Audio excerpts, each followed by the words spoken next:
What's up, guys? Brett Okamoto from ESPN, joined today by former UFC flyweight champion, former UFC bantamweight champion, Olympic gold medalist, the king of cringe himself, Henry Cejudo. He's joining us from the cave down there, where he does a lot of good podcast work.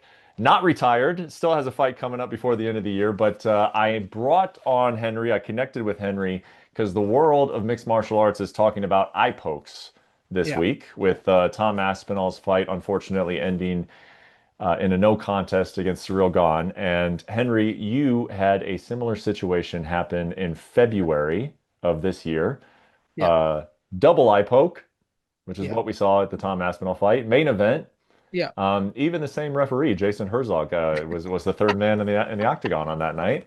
Kind of eerie. But what I want to get from you, I mean, obviously everyone is sharing their take on this and what can be done and blah blah blah blah blah, all of this stuff. What I would like to know from you, because you have this unique perspective, is what is going on in the mind of somebody that gets poked in the eye. It's the main event. You got the crowd there. They're wanting to see a fight, obviously, and you are under the gun in real time. Are you going to compete or not? You have this issue going on with your vision. What is going on in the mind of the fighter when that takes place? Yeah. First of all, I think when you do get poked, you're thinking, "Hey, all right, man, let's let this vision come back." And the biggest thing is time. If Tom said he couldn't see, then he couldn't see. You have to take him for his word. A little different from when I got poked. I got poked straight through. You don't think this is intentional, Brett? Go back and watch it. Go back and watch it, and I like Song, and he seems like a good dude, but your hand should never be here. But to get back to Tom, I mean, it don't take much, Brett. Like even still till today, like my eyes still like when there's like pollution in the air, like my left eye will turn red. You know what I'm saying? Where I've sent this stuff to Dr. Davidson and even Ali's like, Ali, look, you know what I'm saying? So the eye is something that's very, very hard to damage, but when it is damaged, man, it's damaged. Like it takes a minute, So in Tom's situation, he couldn't see, he did get poked. I thought he made the right call. And we do have to take him for his word. You got guys like Aljamain and other people that are saying, oh, he was he getting papped up a little bit? Yeah, we weren't accustomed to seeing Tom kind of get bloodied. I think I want to say Tom's average fight time is like 2 minutes. Mhm. You know what I'm saying? So when I do say this, he's a one round fighter, like I mean that. And that's just according to the average time that he does have. You know what I'm saying? He's a half a It round is fighter. yeah, he's a half a round fighter. But you see what I'm saying? But I get for it because it's how can you doubt what time is? I would have been curious to see those 5 rounds, but I think now, man, like the repercussion that's going on with Tom, because I'm a vet to the game. You know, Tom cannot allow it to affect him.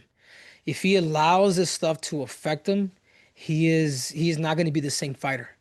You either one, you got to troll back, have fun with it, or just be carefree like me, like just not give.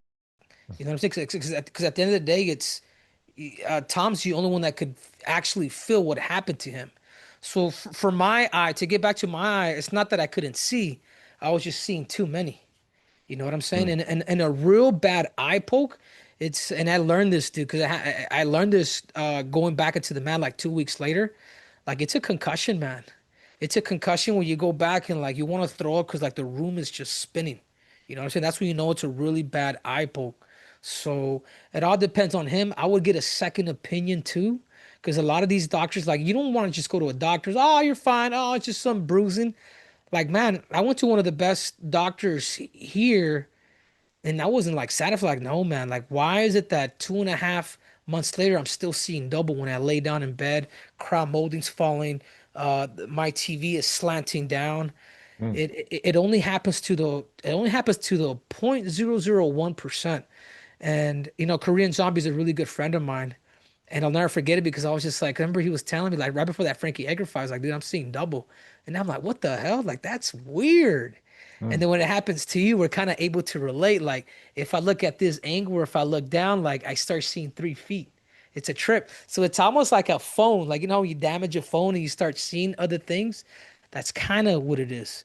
But looking back at it now, like what do you do with eye pokes?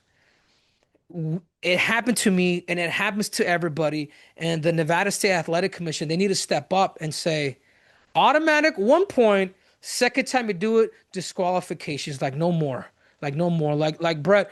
If when I see you in person, I'm not sure if you're gonna be at the UFC. Like I have a hole in my eye. Like I have a hole in my left eye now, and it's like a little dot, and I don't know if it'll ever go away.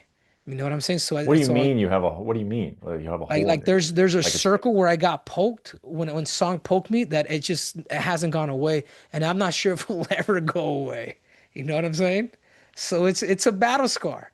It's a battle scar that when you damage a nerve, like it's just gonna take a minute for it to recover. So I ended up going to actually Sean O'Malley's eye doctor. You know what I'm saying? Like how convenient, right? And he was able to kind of pull up the technology. And actually I brought some of Tom Aspinall's good friends. His name is James. He's with what's his name, James? Yeah, James Mystery. So he was able to see a little bit of what truly happens behind the eye.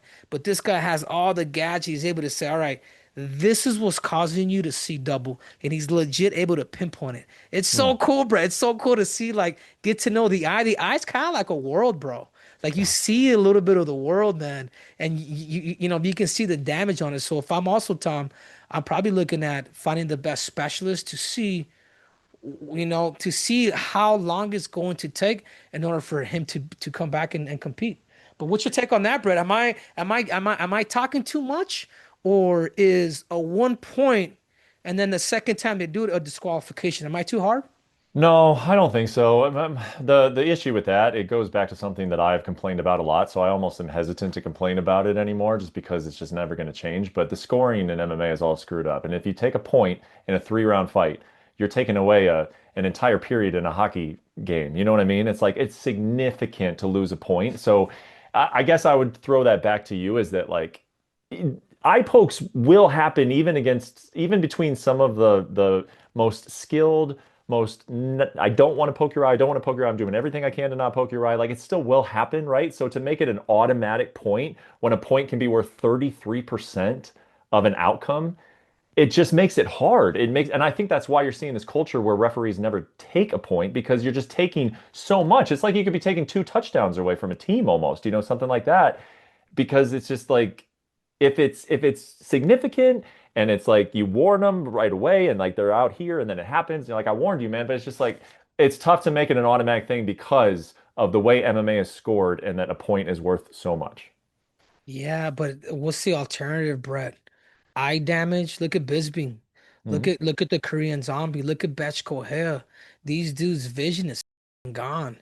because they're barbarians. Because oh, to the end, like I know. that's not it, man. You should pay the price for that. Like rarely do eye pokes even happen in training, bro.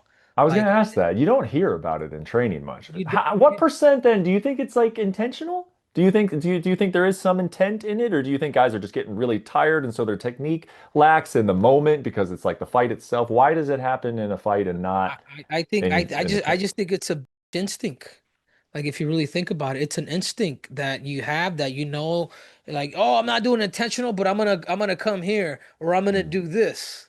Mm. Like think about it, bro. Like you don't do that in training, bro. If you do that, I mean that's malice. That's malice, man. And we gotta call it out. And I think Mm. Jim Miller, who has been in the octagon for what, 45 times? Bro, I love that dude. Keep your hands closed. Like it has to do with the glove.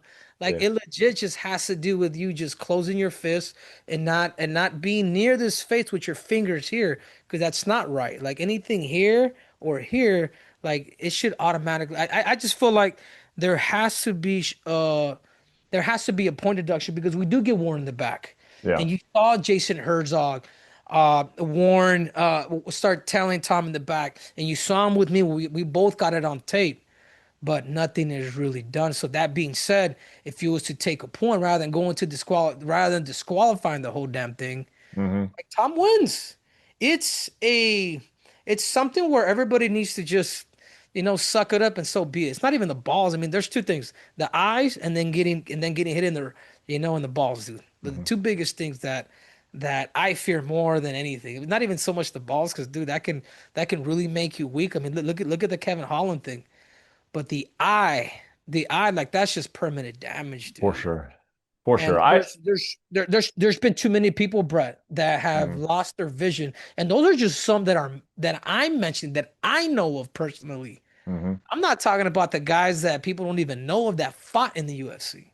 Yeah. No, I agree. And I know that in those real close fights, a point can be such a difference maker. So if it is just there's no such thing as a light eye poke. But if it's a grazing kind of thing that then the fight restarts right away, that's tough. It's tough to lose like a number one contender 5 round fight because of this. It's just tough. And to me that goes back to some problems with the scoring of MMA.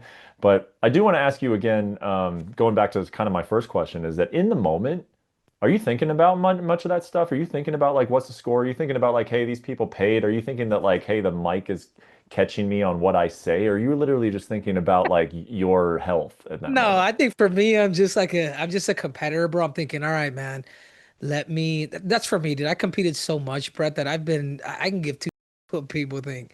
Like that's why when even I even got poked, I knew that it was gonna take time for me to come back. I'm gonna take the whole 5 minutes.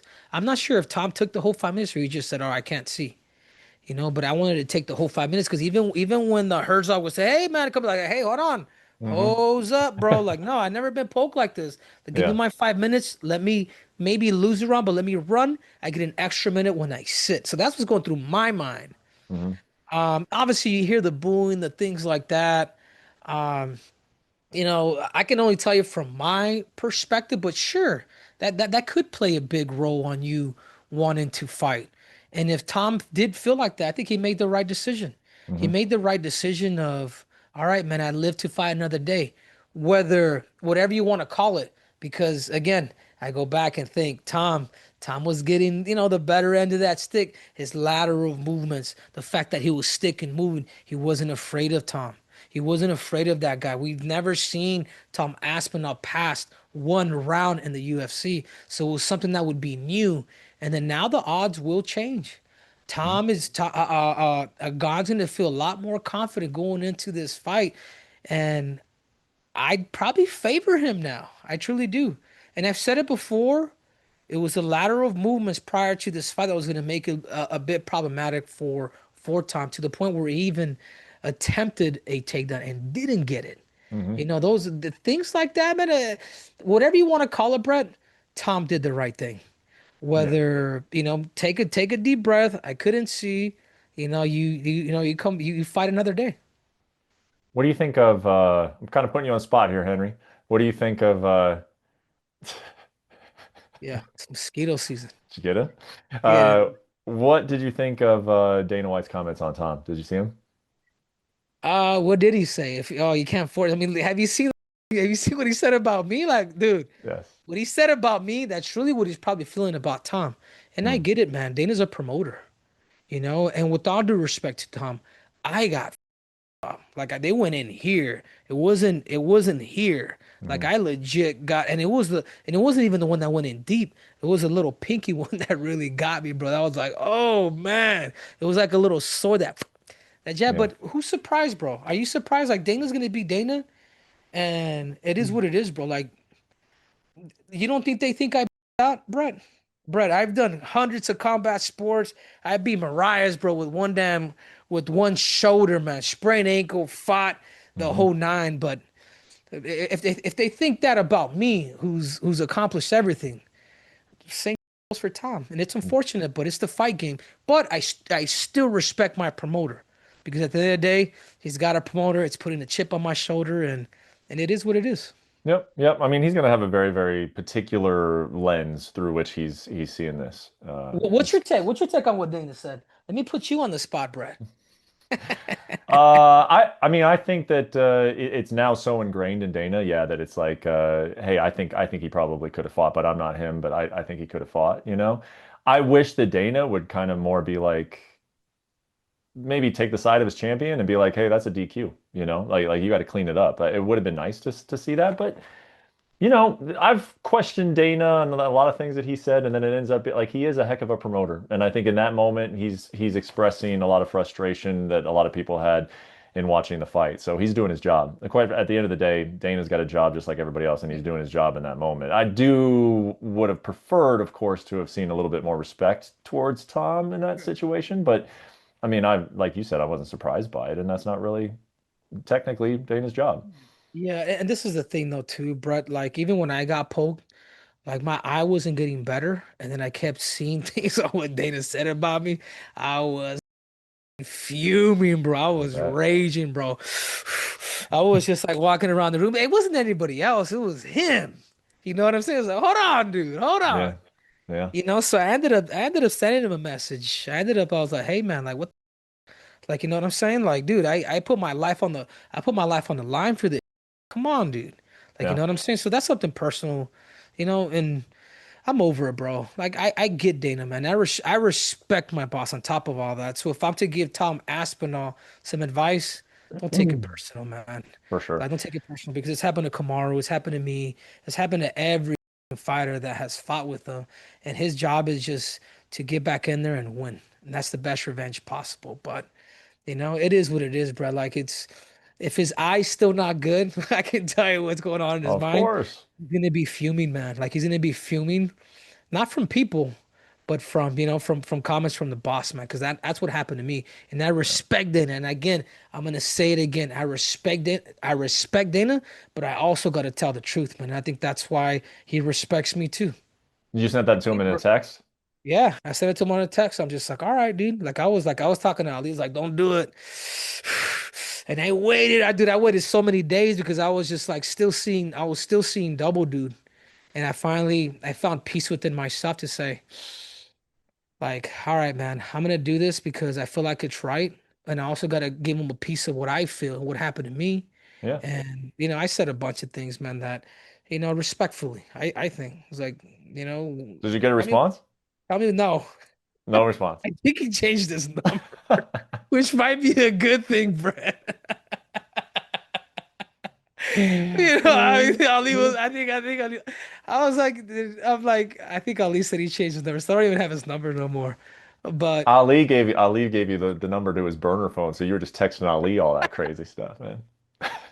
no, but it is what it is. Like Tom's a good guy, and this is where I could tell you if he's not careful and he's around with these trolls, Hmm. like he's in trouble, man.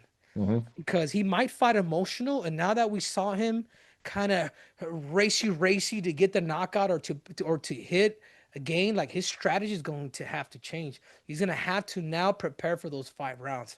Yeah. Because if he Last goes in, thing. because if he goes in there antsy, Brett, like it's not going to be good for him. He's going to fight emotional, and then the Hmm. excuses come, and then he loses. Like, oh, it was the crowd. Like, no, bro. Like, learn from those who have come before you. Yeah. Forget them. Forget each and every one of them, You dude. have to. And that's good advice just for life, dude. Don't be basing your actions based on trolls or internet comments, Yeah, yeah. so But I will say that they did piss me off, dude. Dana's a little bit different. But I Um, understand him. But I understand it's the same reason why he's the greatest promoter of all time.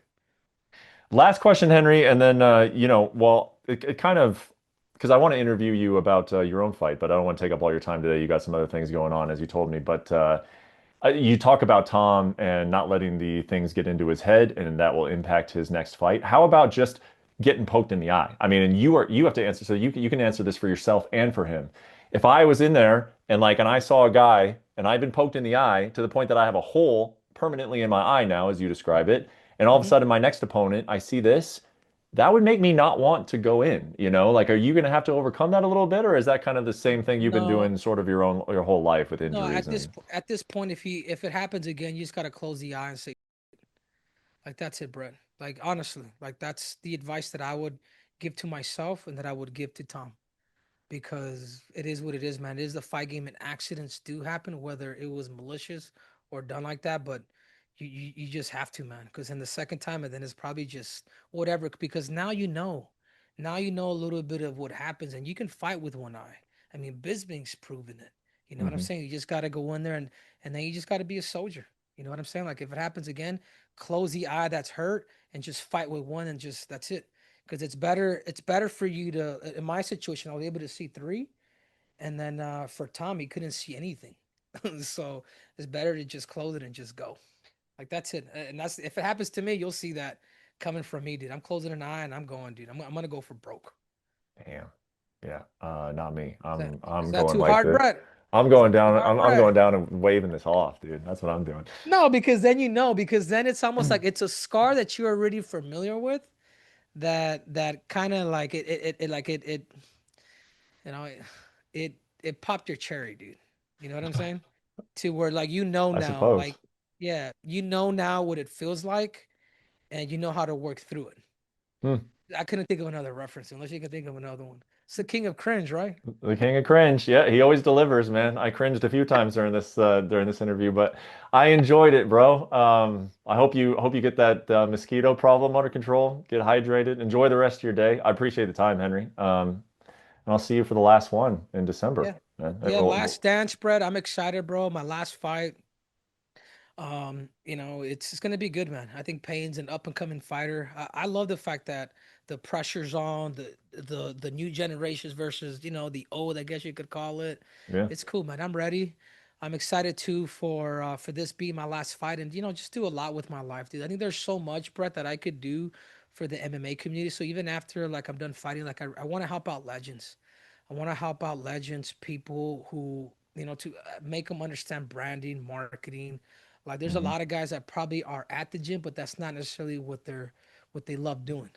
You know what I'm Hmm. saying? So I love to kind of mentor and help a lot of these guys, get up on their feet and teach them how to negotiate and sales and structure their life just they can just be better off, like rather than just having to take exhibitions or fight or do X, Y, and Z. So that's my mission, man, believe it or not.